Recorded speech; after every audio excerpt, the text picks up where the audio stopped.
Саламатсыздар менин окуучуларым, анда эмесе бүгүн өтө маанилүү сабак. Адамдар сиздерди кантип кабыл алат? Негизи эле адам маалыматты 3 маалымат булак аркылуу кабыл алат да. Бул көз, кулак жана боол колдун учундагы орусча айтканда осязание деп коет го.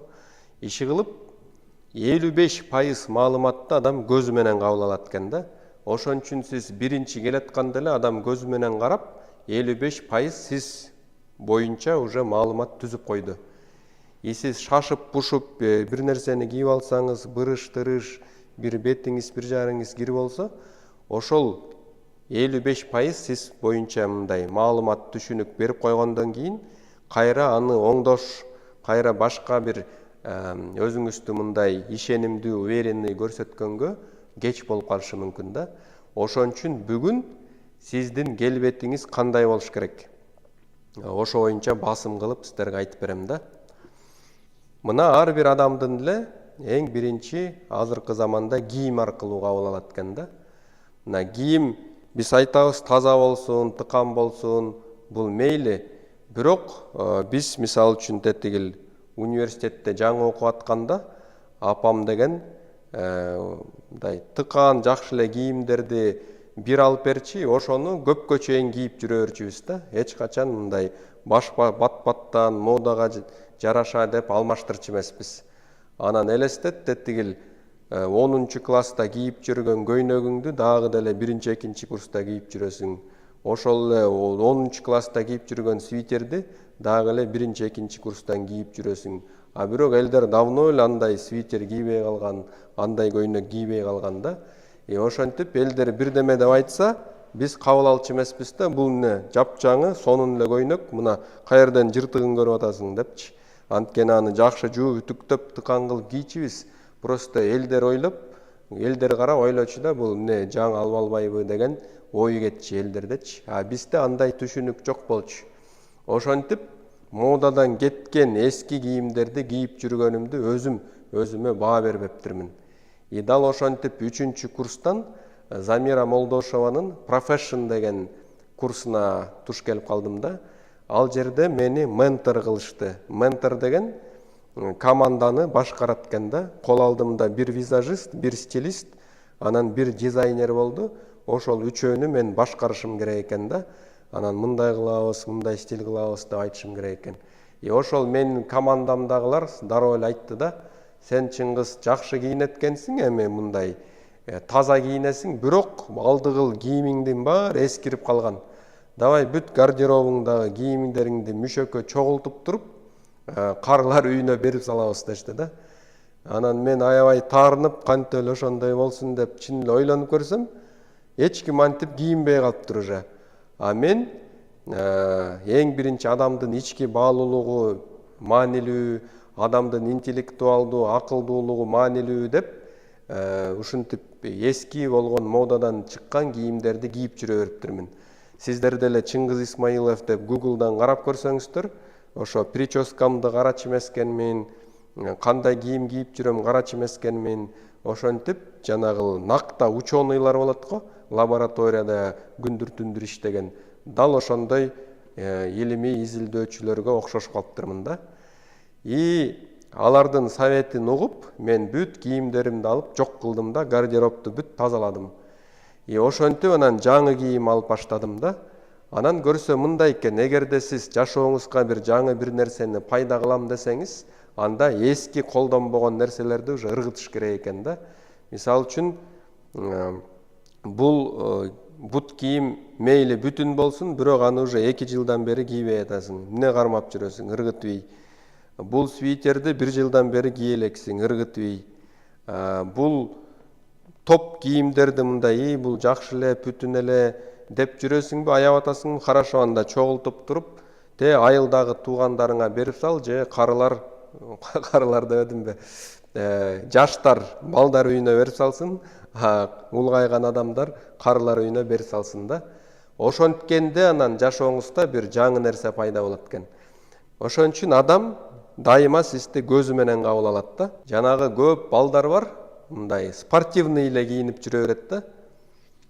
Анан ойлойт, эмнеге мен кыздар менен таанышсам, кыздар менен таанышпай атат дейт. Анткени алар өздөрү мындай несерьезно выглядит, одним словом. Анткени спортивный кийип жүрө берсе, ал мындай адамдардын, именно ошо кыздардын көзүндө мындай серьезный көрүнбөйт экен да. Самсыраган эле, иши жок эле бирөө экен деп коет экен да. А сиз хотя бы мындай полуклассика кийинсеңиз, ошол полуклассика кийинип, тыкан алып, модадан өтө деле калып кетпей, мындай хотя бы сезону менен кийимди алмаштырып, таза, үтүктөлгөн кийим кийсеңиздер, уже 55% сиз башка адамдын көз карашында уже жакшы, позитивный кабыл алынасыз да. Анан кыздар то же самое. Мисалы үчүн кыска кийип алат дагы, жүрөт да, тиги эмнеге мени серьезно карашпайт депчи. Эгерде балдар сизди серьезно карасын десеңиз, анда ошол кийимиңиз тизеңизден ылдыйраак болуш керек да. Ошол эле 10 жыл дебейин, хотя бы 20 жыл мурун карасаңыздар, кыздардын баары кадимкидей бул тизеден ылдыйраак юбка кийишчи, мындай жакшы татынакай бир үстүнө көйнөк же блузка кийчи да. Ошентип кийинсе, мындай кадимкидей эркектин кыялындагы кызга айланып калат да. Анан шалбыраган, шулбураган, как будто тигил дедушкалар кийгендей шалбырак кийип алышат, же болбосо кыпкыска кылып кийип алышат, слишком эле ачыкта жүрүп алышат да. Ошонун баарын действительно мындай, эгерде чын-чынында карап келгенде, мунун баары негизи болбойт да. Ошон үчүн бул биринчи иреттен мен кийимиңерди айтып атам да. Экинчиден бутуңарды дайыма тазалап жүрүшүңөр керек экен. Кадимкидей тигил эгерде мындай тряпочный бут кийим болсо, аны бир жумада бир кадимкидей жууп койсоңор болот, кургатып кийип алсаңар болот.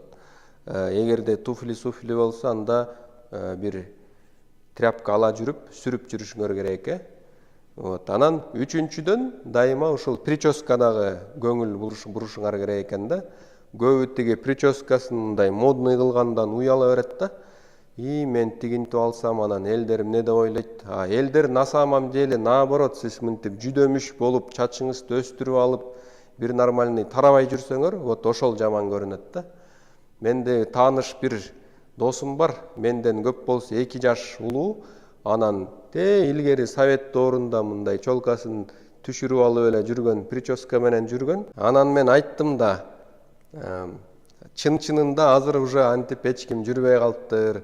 Сен хотя бы бул чет жактарын алдырып туруп, көкүл жагыңды өстүрүп туруп, өйдө тарап койсоң, ошол сага жарашат, азыр жаш элесиң деп, эптеп көндүрүп, анан ошентип өзүнө келди да. Ошон үчүн анан балдарга айтарым, муну мындай туура кабыл алыңыздар. Эгерде сиз 30ка чыга элек болсоңор, анан жанагы сакалыңарды өстүрүп алсаңар, узун кылып, бул кыргыз маданиятына такыр туура келбейт да. Сакал мурутту койгон кыргыздардын адеп ахлакы деп жазып көрсөңөр, даже мурутту 35 жаштан кийин коет экен да, кыргыздардын мырзаларычы. Сиздер 25ке чыга элек жатып, жанагындай узун сакал коюп аласыңар. Аныңардагы мындай брутальный болуп, жыш өссө бир жөндө эле. Ана жанагы Европа, викинги деген бир чет өлкөдө мындай брутальный өстүрүп атпайбы? Ошонтип өссө бир жөндө эле. Анан 7-8 мындай кыл өсүп атат дагы, анан кадимкидей эчкилерге окшош калат да. Ошонун баары туура эмес. Антип койгон болбойт да. Ошон үчүн эң биринчи ушул жерин айта кетет элем. 35 жаштан кийин анан мурут коюп акырындан баштасаңыз болот. Сакалды жаш кезде койбой эле коюңуздар. Анда эмесе, эң биринчи адамдар сиздерди көзү менен кабыл алат да. Мисалы үчүн прическаң доңдоңуз, сакал мурутты алыңыз, эгер жарашпаса жаш болсоңуз да. Үчүнчүдөн тыкан кийиниңиз, модага жарашыктуу мындай өзүңүздүн размериңиздеги кийимди кийиңиз да. Шалбырабай, анан 2 размер чоң, анан чубап жүрө бербей, бут кийимиңизди жакшылап караңыз.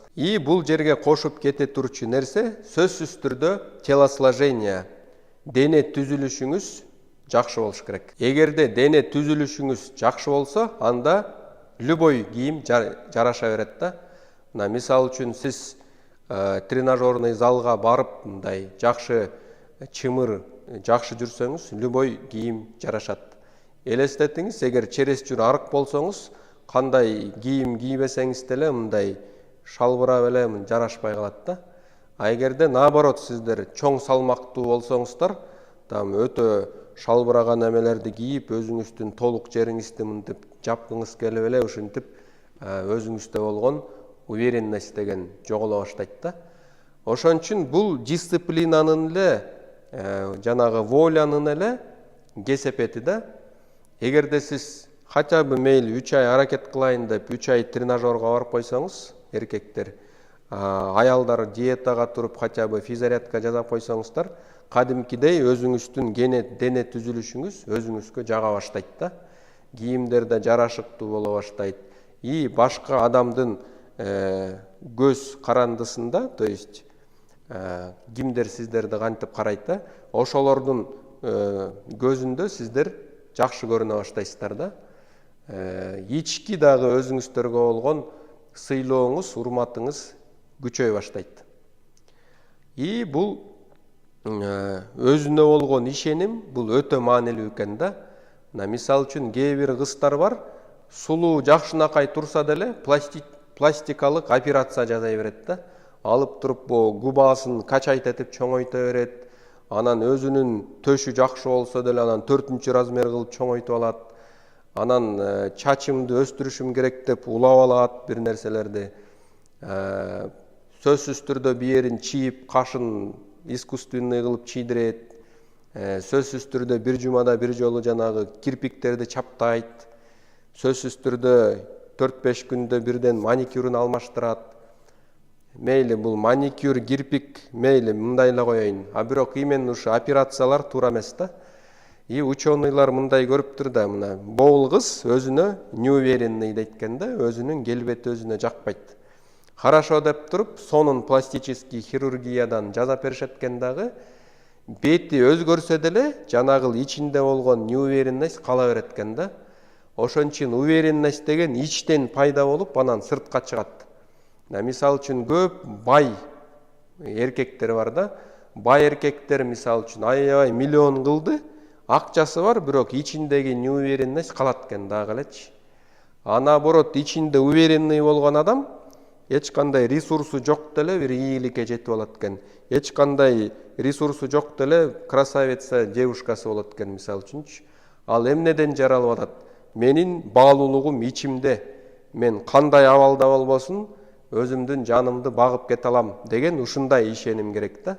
Анан жанагы көп байлар эмнеге аябай мындай коркок болот? Анткени кайсы бир мезгилде булар бир нерсени кармап калган да. Мисал үчүн союз развал болуп атканда бир нерсени кармап калган, ошону приватизация кылып өзүнө менчиктетип алган. Анан азыр аябай коркот, эмнеге дегенде эгерде мамлекет алып койсо же башка бир ошонусун алып койсо, алар кайра бай боло албайт экен да. Анткени жанагы байлыкты өзүнүн күчү менен жеткен эмес. Ошон үчүн аябай сараң болушат экен, коркок болушат экен. Наоборот, жашоонун ысык суугуна чыдап, көп нерсе жоготуп, кайра пайда кылып, өзүнүн характерин такшалткан адам өзүнө аябай уверенный болот экен. Ал смело эле айтат да, мына менин миллиондорумду алып койгула, бул активтеримди алып койгула, 2-3 жылга жетпей кайра эле ошол байлыкты мен таап алам деп айтат. Демек, ушундай уверенностька сиздер да жетишиңер керек. Эң биринчи мен айттым, көзү менен адам сиздерди кабыл алат. Ошон үчүн сиздерге задание: кийимиңизди оңдоңуз, прическаңды оңдоңуз и телосложенияңызды оңдогонго кадимкидей өзүңүзгө көнүгүүлөрдү жазып коюңуздар. Эмне кылып баштайсыз? Балким диета кармайсыз, балким эртең менен физзарядка жасайсыз, балким күнүнө 5 километр басасыз жөө.